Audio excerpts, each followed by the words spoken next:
시편 15편에서 우리 같이 예수님이 어떤 분이신가 한번 살펴보시죠. 다윗의 시입니다. 1절에 여호와여 주의 장막에 머무를 자 누구오며 주의 성산에 사는 자 누구오니까 하면서 다윗이 주의 장막에 머무를 자 또 성산에 살 자가 누구인가 이렇게 질문을 하고 있죠. 답은 알고 있습니다. 5절을 좀 가서 본다면 5절에 답이 나오는데요. 이자를 받으려고 돈을 구워주지 아니하며 뇌물을 받고 무죄한 자를 해하지 아니하는 자이니 하면서 이런 일을 행하는 자, 그러니까 이런 일에 대한 이야기가 5절에서 4절, 2절까지 나오는 거죠. 이런 일을 행하는 자는 이 주의 성산에 주의 성전에 거할 수 있고 그런 자는 특별히 영원히 흔들리지 않는다 이렇게 알려주고 있습니다. 그래서 다윗은 답을 알고 있어요. 어떤 사람이 이곳에 머물 수 있는가? 그래서 영원히 흔들리지 않는 인생이 될 수 있는가? 자, 2절을 볼까요? 이제 그 내용들을 하나하나 설명을 하는데 여러 가지 내용이 나오거든요. 그런데 4절에 가면은 정확하게 이제 한 단어로 압축해서 다시 한번 설명을 해줍니다. 2절 보니까 정직하게 행하며 공의를 실천하며 그의 마음의 진실을 말하며 그래서 하나님 앞에서 정직하고 공의롭고 진실하면 여호와의 성산에 거할 수 있다. 그렇게 말하죠. 조금 더 얘기하는데 3절에서 남을 허물하지 않고 악을 행하지 않고 이웃에게 비방하지 않는 것. 그러니까 타인과의 관계에서 타인에게 하지 말 것들 세 가지를 이야기를 하죠. 이렇게 하지 않으면 그 사람은 여호와의 성산에 거할 수 있어. 4절에서 이제 그의 눈은 망령된 자를 멸시하고 여호와를 두려워한 자들을 존대한다. 그러니까 그 성산에 거할 만한 이 사람은 이러한 시각으로 사람을 보는 거죠. 여호와를 두려워하는 사람과 망령된 자 무엇이겠어요? 두려워하지 않는 자죠. 그를 존대한다. 그렇게 말하고 있습니다. 그의 마음에 서원한 것은 해로울지라도 변하지 아니하며. 그러니까 지금 시인은 어떤 사람이 하나님의 성산에 머무를 수 있는가에 대해서 여러 가지 이야기를 하지만 4절에서 정리해주는 단어는 여호와를 두려워하는 자예요. 그런 자가 앞에 나왔던 2절에서 3절에 있는 그런 삶을 사는 사람들이고 시인도 그런 삶을 살고 있는 것이고 그런 사람들이 그런 나와 같은 삶을 사는 사람들을 존대하겠죠. 그렇죠? 그래서 여호와를 두려워하는 자가 곧 여호와의 성산에 영원토록 머무는 자다. 이것을 시인이 다윗이 우리에게 말해주고 있습니다. 시편 110편 10절을 보면 여호와를 경외함이 두려워하는 것이죠. 경외함이 지혜의 근본이라.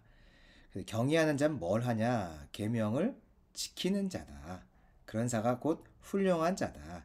지각을 가진 자다. 이렇게 말을 해주고 있죠. 그래서 두려워함은 경외하는 것이고 경외함은 계명을 지키는 것으로 나타나죠. 예수님의 이와 관련된 말씀을 보면 예수님이 바로 이런 분이시구나 알 수가 있습니다. 요한복음 14장 23절에 예수께서 대답하여 이르시되 사람이 나를 사랑하면 내 말을 지키리니 내 아버지께서 그를 사랑하실 것이요 우리가 그에게 가서 거처를 그와 함께 하리라. 24절에 나를 사랑하지 아니하는 자는 내 말을 지키지 아니하니. 그러니까 사랑과 말씀을 지키는 것, 사랑하지 아니함과 말씀을 지키지 않는 것, 이 이야기를 하고 있네요. 사랑하는 자가 말씀을 지키는 자예요. 그러면 여기서 4절에 여호와를 두려워하는 자, 그런 자들을 이 성산에 거할 자는 존대한다고 했는데 자기와 같은 삶을 사는 사람들이죠. 여호와를 두려워하는 자는 곧 계명을 지키는 자죠. 우리가 방금 살펴봤던 요한복음 14장의 말씀과 상통하죠. 그렇다면 이 사랑이라는 말을 무엇으로 바꿀 수 있냐면 경외한다, 두려워한다라고 바꿔서 말할 수 있습니다. 그래서 예수님의 말을 따르는 사람은 곧 예수님을 사랑하는 사람이다. 근데 예수님의 말은 누구의 말이냐면 아버지의 말씀이에요. 그러면 예수님의 말을 지킨다는 것은 곧 아버지의 말씀을 지킨다. 아버지의 말씀을 지키는 자는 누구냐면 사랑하는 자. 다시 말하면 앞에서 경외하는 자. 즉 여호와의 성산에 영원토록 안전하게 거할 자가 누굴까 했을 때 여호와를 사랑하는 자인 거예요. 사랑하는 자. 그럼 그 사랑하는 자가 어떻게 우리에게 확인될까? 그 사랑은 말씀을 지키고 있는 모습으로 드러난다는 것이죠. 예수님 자신은요. 요한복음 4장 34절을 보면은 나를 보내신 이의 뜻을 행한다. 아버지의 말을 다 행한 것이죠. 그러면 아버지를 곧 사랑하는 자였다라는 것을 알 수 있죠. 예수님은 하나님을 사랑하셔서 그의 말씀을 다 지켰던 분이세요. 그 증거가 무엇이냐면 요한복음 19장 30절에 다 이루었다. 하나님의 뜻대로 예수님이 다 이루었다. 하나님의 뜻을 빠짐없이 예수님이 모두 다 순종을 하셨습니다. 그렇게 할 수 있었던 이유는 사랑했기 때문에, 두려워했기 때문에, 사랑했기 때문에 그 말씀들을 다 지켜 행할 수 있었던 것이죠. 그런 자가 곧 하나님과 영원토록 함께 하시죠. 그래서 히브리서 8장을 봤더니 그 예수님이 지극히 크신 이의 하나님이죠. 보좌 우편에 앉으셨으니 누구냐면 대제사장 예수님이죠. 예수님. 그래서 예수님은 주의 성산에서 영원토록 하나님과 함께 거하시는 분. 하나님을 두려워하고 사랑하기 때문에 그런 분인 것을 알 수 있죠. 5절에 마지막입니다. 이자를 받으려고 돈을 구워주지 아니하며 뇌물을 받고 무죄한 자를 해하지 아니하는 자이니. 조금 더 부연적으로 설명을 했죠. 어떤 자인가? 그 두려워하는 자가. 이런 일을 행하는 자는 영원히 흔들리지 아니하리이다. 이 말씀을 이렇게 우리가 보면서 예수님은 어떤 분인가를 정리할 수가 있네요. 하나님을 사랑하신다. 사랑하셔서 그의 말씀을 즐거워하시고 그의 말씀을 다 지켜 행하신다. 저는 이 말씀을 보면서 내가 사랑해서 하나님의 뜻을 따르고 있는가? 의무여서 주님을 따르고 있는가? 심히 고민이 됐습니다. 오늘 이 말씀을 보고 나니까 사랑하는 마음을 좀 부어달라고 내가 기도해야겠다. 그런 마음이 좀 들어요. 이번 주가 부활주일인데 부활의 아침 예수님의 무덤을 찾아갔던 사람은 여인들이었거든요. 그 여인들은 사실은 당시의 문화적 배경에서 어떤 증인으로서의 자격을 갖춘 사람은 아닙니다. 그럼에도 불구하고 하나님은 예수님의 그 부활의 증인으로 여인들을 삼으셨어요.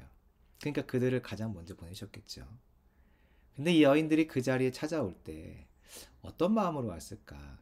장례를 그 안식일 전날 이제 밤이 안식일에 해당하는 그 밤이 시작되기 전에 몇 시간 전에 예수님 죽으셨으니까 장례 치르느라 바빠서 유향과 뭐 향품 이런 걸 가지고 예수님의 장례를 다 준비하지 못했겠죠. 넉넉한 시간이 없었으니까.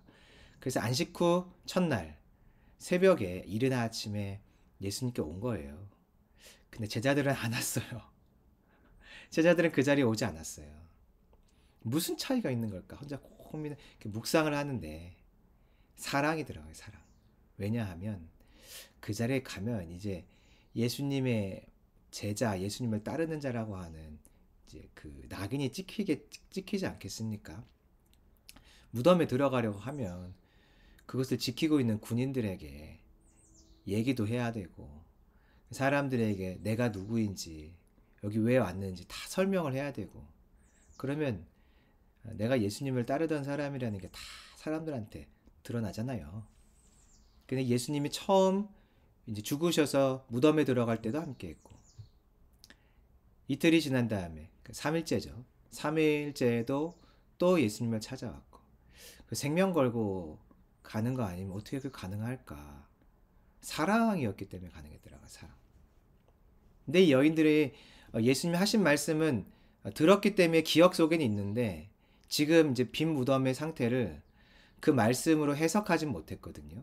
그러니까 말씀을 들었으나 해석할 능력은 없고 그러니까 믿음이 없는 거지 사실 믿음이.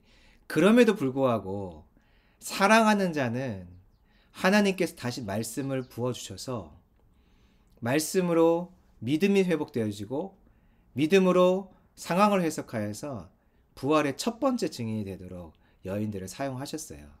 거기에 무엇이 있었나 봤더니 사랑함이었어요. 사랑함.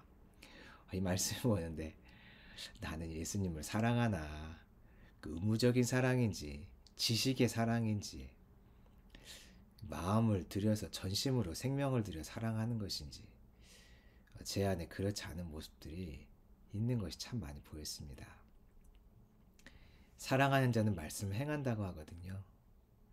이 말씀이 저의 모습이 되면 좋겠고 예수님의 그 모습이 내 것이 되었으면 좋겠다, 이런 마음이 참 많이 드는 하루입니다.